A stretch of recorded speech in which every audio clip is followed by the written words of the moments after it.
Jeffries. Usually, I talk about doing, instead of talking about doing, I talk more about being, about what the human being is in his inner part. Okay. But actually, I have seen some of your material in YouTube. I've read one of your books, and I can appreciate that the main work that you do, it's about doing some things that impacts directly at the being of the people, at what people are, at how people change their behaviors, their Yeah. character, simply changing some of their acting, some of the form of communicating. Yeah. So now you are well known for being one of the NLP masters in the Yeah. world of PUA, in the world of Yeah. self development and human development. Yeah. And I want to start this asking you what is what you do and how did you start it in the NLP world? Okay, hold on. All right. What do I do? That's an interesting question. Are we recording now? We are recording now. I do a lot of different things. One of the things I do is I teach men how to be more successful with women. But a large part of that is doing healing work. A large part of that is teaching men how to get past their limiting beliefs about their sense of what they deserve, their sense of what they can do, their model of the world, their beliefs about how women respond, their ideas about love, about sex. So a great deal of my work is actually not telling men what to say or how to act, although that's part of it. A lot of it is transformation, helping men do art with their life. Anything, if you're an artist, you take whatever materials you have and you work with them. And you don't always know what the result is going to be, but the act itself is the art. And a lot of the work I do is healing work. I do healing work individually, one-on-one. And then I'm doing a persuasion business where I'm teaching people how to be persuasive in business, or if you're going to go give a lecture somewhere, you can use what I teach you to have much more impact, to open people's mind, to create states where they're really receptive to your message before you actually even say what that message is. Because nowadays, at least in the United States, people are very distracted. You've got Tinder and Twitter and Facebook and instant messaging and Periscope, and people's attention spans have gotten really small. So even if they want to pay very careful attention to what I'm saying, they may not be able to do that consistently and really focus in because they're distracted. So part of being a great communicator is knowing how to create that focus at the very beginning. And that's something I also will teach to a public speaker or a teacher or anyone who has to present before a group of people. So I do that. And finally, I worship gatos. That is the legend Sarge? No, Sarge died a long time ago. This is Fernilla. Fernilla. Fernilla. She just wants to know what I'm doing. Am I talking to another cat? She doesn't allow that. I love cats. I don't know how you'd say that in Spanish, but yo te amo las gatas. Exactly. Uh, Yeah, I also have 3 cats. Everyone here in Los Angeles speaks a little bit of Spanish and a little bit of Yiddish because the entertainment industry is here in Los Angeles and there's a lot of Jewish people who run it. I can say that because I'm Jewish myself. And so everyone knows the word schmuck. Schmuck means cabron. Yeah, I know the word schmuck. So, and we all know hola and venga aquí and donde está el whatever. So I know a little bit of this. By the way, I don't know how big your audience is, but I am looking to license the Spanish language rights to all of my material online. My entire catalog of seduction material, I'm looking to license the Spanish language rights. So if you're interested in that, I don't know who this is reaching, email Ross at seduction.com and the subject should be Spanish language rights because there's millions and millions and millions of people in the world who speak Spanish and a lot of money to be made. I just don't know how to reach that market. I hope you'll leave that in there in the message. Okay, yeah, at the end of the interview we can talk about that to see what we can do with that. That it's also amazing because I like that. I think that some your work would do if the sorry, if the human mind was a computer. I think that you are like the one who actualizes. It's good to say actualizate. I don't think the human mind is a computer at all. Mhm. It's not a computer. That's old understanding. It's more like a neural net where there's millions of connections to billions of connections to other billions of connections. And I believe the mind has what you call in English emergent properties. I don't know what the words would be in Spanish, but emergent means that it's not there in the beginning, but after a certain set of conditions take place, those properties emerge from the system. That once the system gets sufficiently complex and coherent, qualities emerge from the system that weren't there at the beginning. So I believe consciousness is something that is an emergent aspect from enough complexity and enough coherence. Then consciousness arises from that. I don't know if this makes how you would even translate what I'm saying into Spanish, or if you even understand me. Yeah, I have an idea. I'm not an expert, but I understand what you're telling me. The thing that I wanted to say with the idea of the computer is most of all that you can help like in a form to upgrade the way of people for perceiving themselves and perceiving the world. Yes, the software needs to Yeah. be. Yeah, definitely. It's like there are some people that are working with Windows XP and you help them to get the last actualization or upgrade of Macintosh. Yes, this is something I talk to a lot. I talk about a lot to my students is before you change the app, they want application programs like how to talk to women, how to kiss her. And first they have to change their operating system. I help them change their operating system, and then I help them change the application system. But first they have to change the operating system. So now, JR, tell me, RJ. RJ, sorry again. Tell me, how did you start with in the NLP world? How you were before becoming who you are now, and which was your trajectory to become who you are now? I just love my cats. Well, I was always the person who could not get a date, who spent weeks and weeks alone, and women just wanted to be mi amiga. No cula, only amiga, amiga, amiga. No chupa mi verga. Comprende? Yeah, comprendo. And I felt terrible about my body. I was mucho flaca. Muy flaca, not ugly, feo y flaco, awkward, and I was ashamed of how I looked, you see? And I didn't have sex until I was 22. Dios, dos. And so I was very ashamed, and then one day I found a book about NLP. And I sat down and I read it, and then I read it, and then I went, wow, there are answers in this book. So I spent about a year and a half experimenting. I thought of myself as an artist splashing paint on the wall, or a scientist in his laboratory. And finally I came up with the start of speed seduction. I didn't call it that then, but it helped me to get over my fear and to learn to speak to women in a way where I was really, really fascinating to them.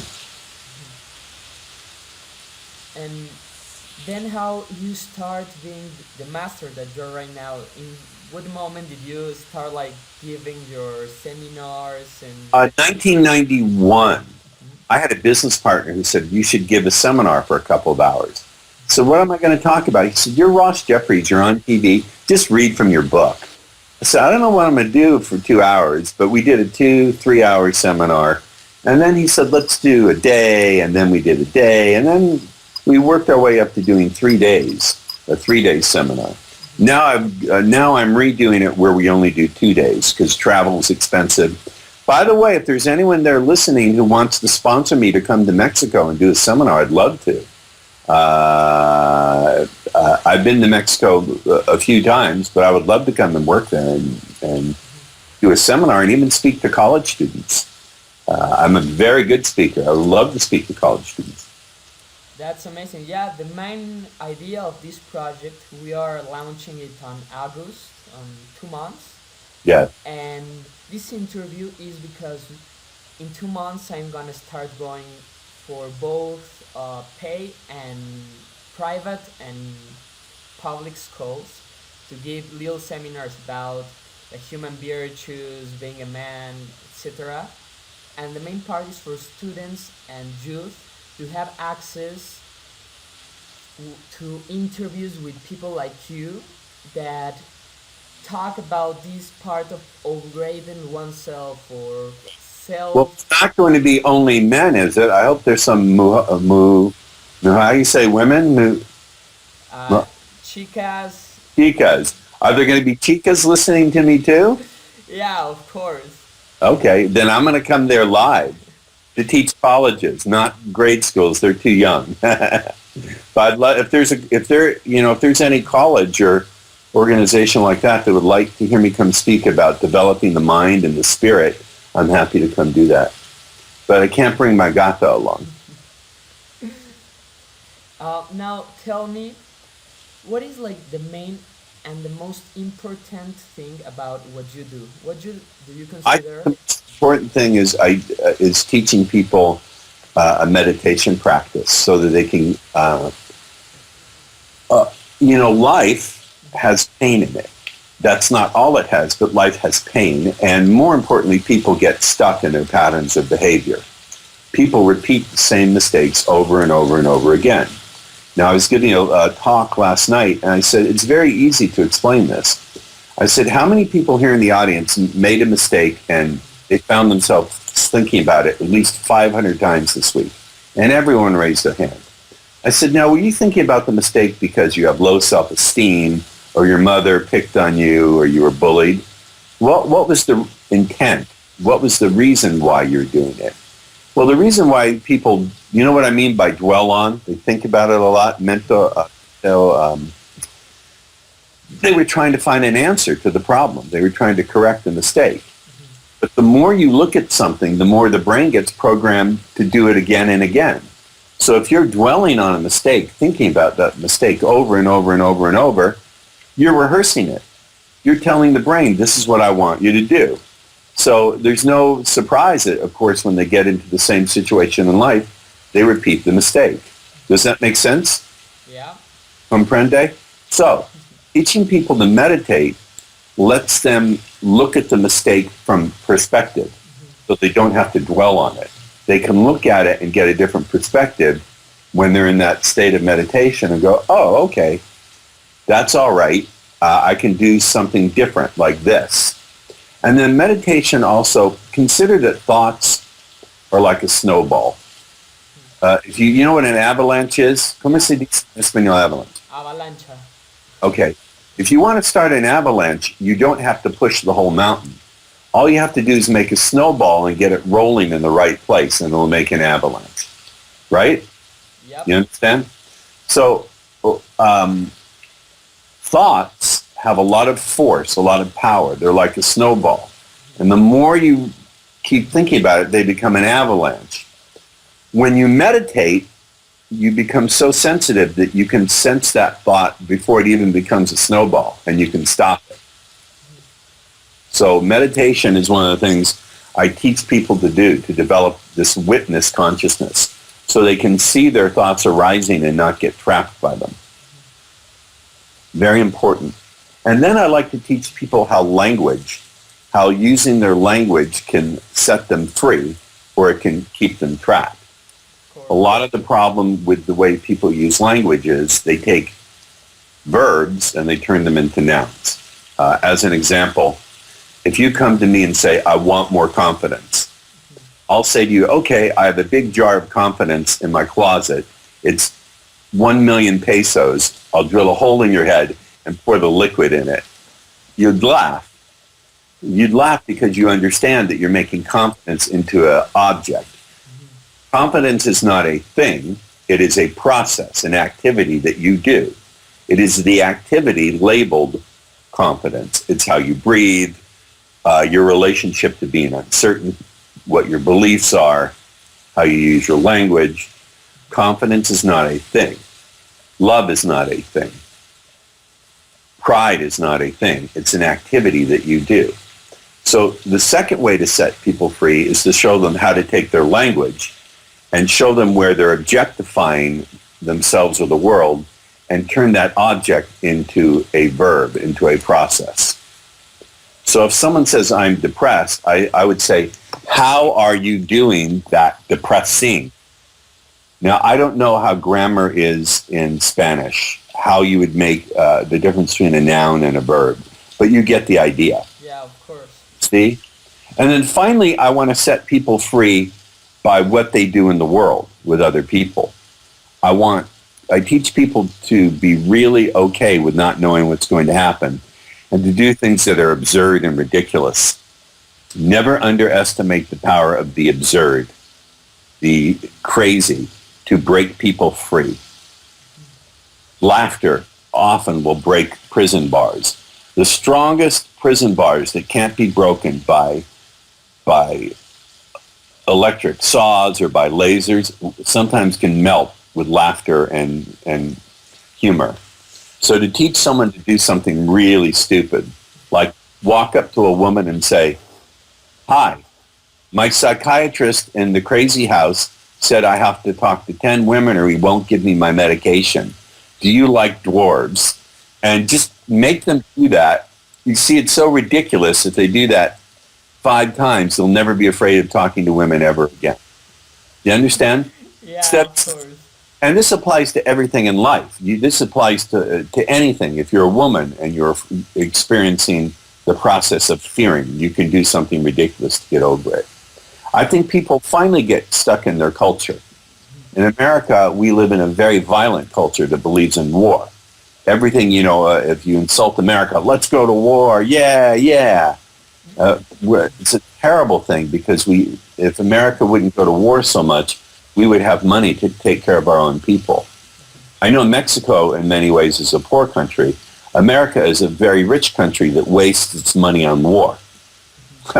So I want to teach people to look at the culture messages that are getting embedded. You are embedded. You're like a mosquito trapped in amber. You understand what I'm saying? Yeah. ¿Cómo se dice en español mosquito trapped in amber? Mosquito atrapado en ámbar. Right. So culture is like the amber that can keep you stuck. All the messages we get through records. I love you, baby. I can't live without you. Or they show women are very confused by the messages they get. Oh, you should act like a puta. No, don't be a puta. Be a princess. Do you understand? Yeah. All sorts of messages that are, or they give an impossible goal. Like they're shown models and women think they have to look super beautiful. And so they're made to feel, the only way I can feel good about myself is spending money on this makeup or this dress. And so you have to look and see how your culture makes money for the very rich by making us all feel miserable unless we buy their shirts and their cerveza and their makeup. You see? Now look at an example of happiness. Can you see the gata? Yeah, Can I you can see her. Now she's happy just because she's taking a siesta. Yeah. And she's near her puppy. Right, kitty? If you want to be happy, you have to have a cat. I didn't say own a cat. You own a dog. You don't own a cat. You work for the cat. The cat is your manager, your boss. Yeah, I know about that also. I love cats. Me too. I have had like 8 cats since I was 7 years. Well, this is cat number Sergi. This is cat number 4. Sargi died about 5 years ago. of feline HIV. He got AIDS, HIV. Whoa. He got. I know that he made a revolution with his name. In Yeah. Spanish, we also use the word sarjear. Sarhia? Sarjear. Sarhia. That comes from my cat. Yeah. Migato's name was Sargi. And And so we called picking up girls Sarging. I know, and it's amazing because I actually have friends. I know I have talked with guys of 14 years old that tell me when I was sarjeando con mis amigos en la plaza, and I was, Oh, when they were sarging with their friends in the plaza. yeah, See, mi español está not so bad. it's pretty good. See? Yes. Hey, yo soy muy hermoso. See? Tiene más macho. Tiene más macho. Demonio azul o santo? I think that Santo. I'm not a lot into lucha libre. I love mil máscaras. When I was a niño, I liked mil máscaras. You know who he was? No, I know Santo, but Santo. Mil Máscaras was the big Mexican wrestler when I was a little kid. I loved him. His mask, he had different masks. Mil Máscaras means 1,000 masks. Yes? Keep going with the interview. tell me Yeah. now that we are talking about this part of the machos. Yeah. What do you think that is like the most important feature that a manly man or a mature man should have? I think there are actually 4 of them. Okay. One of them is to, how can I put this? It's centered in your body. It's not a thought. It's what you do with your body. And it means you're connected to the earth. Mm-hmm. You can feel your feet on the ground when you move and when you walk. Mm-hmm. You understand? Yep. So the first part is, what do you do with your body? So you're connected to the ground. Not this, but you're connected to the ground. You see? Oh, excuse me. That was an accident. You're connected to the ground. This is number 1. Number 2 is you are a leader. You know how to be dominant without being domineering. The difference between a leader enjoys power, but he doesn't need to have it. A tyrant, a dictator, needs power. So a dominant man enjoys power and he exercises it with grace and with elegance. It's like the difference between using a baseball bat to butter your bread. You don't use a baseball bat to butter your bread. You use a little knife. The arrogant man, the condescending man, the tyrant, the only thing he has is that baseball bat. But the strong man, the dominant man, knows how to be gentle with his touch, and he knows when to be strong. Yeah, of course. If you do not know how to be gentle, then you're doing the imitation of strength. It's a fake mask of masculinity. You see? Number 3 is you don't have to, but to have a sense of fun and playfulness, to have a sense of humor about yourself, to be able to laugh at yourself. There's nothing more appealing to people when you can make fun of yourself, when you can laugh at yourself, at your own flaws. This makes people think, oh, this is another human being. I like this person. Do you understand? And finally, I think you have to be very curious about your world and be genuinely interested and curious about other people. To really want to know what other people are like. The phrase in English that I don't think translates into Spanish is, what makes people tick? Tick? Tick. What is going on in them that makes them act the way they act? Okay. Yeah, what's happening inside the machinery that makes them act as they act? Being curious and being playful and being grounded in your body and being able to make fun of yourself and being a leader, these are all the things I think make someone a true man. not being violent, not being, it's not about being violent or having big muscles. I mean, you know, I don't have big, well, that's not bad. I'm 56 years old. You know, I'm not a young man, but I'm in good shape for a guy my age. My cat says I'm a poquito gordo. No, gata. No. But now, She says my culo está muy gordo. your cat says that. Yes, to me. Now, RJ, I said correctly this time, or I said Yeah. okay. Sí.